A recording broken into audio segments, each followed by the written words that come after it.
मीरपुर माथेलो में 17 ॾींहुं अॻु पुलिस एहलकार इब्राहिम चड्डड़ ऐं संदसि घरवारी पुट जे रिश्ते लाइ पनो आकिल जे कचे वारे इलाइक़े में घुराए धाड़ेलनि तरफ़ां अगवा कयो वियो हो, जंहिंजी आज़ादी लाइ धाड़ेलनि पारां भुंग तलब कयो आहे। मुग़विन जे घर भातियुनि तोड़े जो संदसि पुट ऐं न्याणियुनि जो चवणु आहे त 17 ॾींहं गुज़रण बावजूदि पुलिस असांजे वालिद ऐं माउ खे बाज़ियाब करण लाइ के बि असराइता क़दम नाहिनि खयां। संदन चवणु आहे त केतिरा भेरा SSP घोटकी जे ऑफिस जा चक्कर काटिया आहिनि, पर SSP मिलण लाइ तयारु नाहे। मुग़विन जे वारसनि पींघे में पाक किताब रखी धाड़ेलनि खे वास्ता ॾिना त बाबा ऐं अमड़ खे खेनि जल्द बाज़ियाब कयो वञे। उन्हनि एहतिजाज कंदे चयो त असां ग़रीब आहियूं, 50 लख भुंग किथां आणियूं। संदन बाबा जी पघार मां घर जो गुज़र सफ़र हलाए रहिया आहियूं।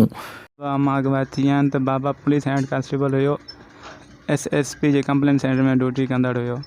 50 लख रुपया भंग मंगी वई आहे त पुलिस अञा त हिन माल कुझु न करे सघी।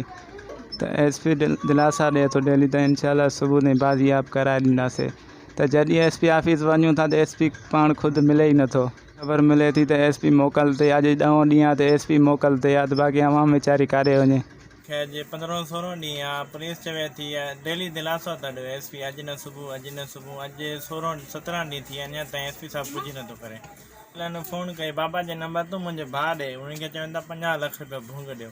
असां ग़रीब माण्हू 50 लख केॾा आणींदा। तव्हां अम्मी अबू 15-16 ॾींहं आज़ाद कराए ॾियो अम्मी अबू। हुननि DIG सक्कर SSP घोटकी खे अपील कई आहे त असांजे बाबा ऐं अमड़ खे खेसि जल्द बाज़ियाब करायो वञे।